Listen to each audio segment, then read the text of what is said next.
This is the blender of all blenders. A locking system. As you can hear, there's an arrow that you have to line up, right? This thing you will not get the red button light unless this is perfectly lined up with that arrow, right? It goes on like this, right? And then you push it down, right? And then you get that red steady power light.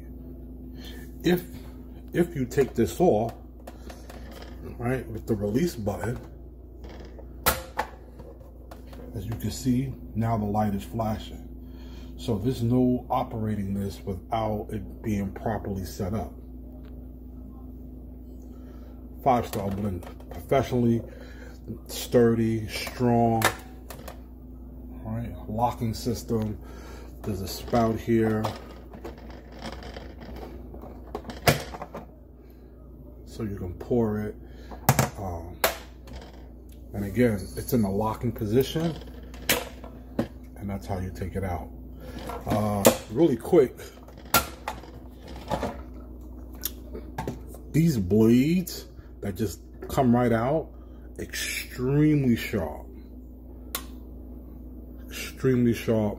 First week or so, I took it out, cut my finger, lovely. They tell you be careful, be careful. I still cut my damn hand. But this is a 5-star blender. You want this Ninja 1000.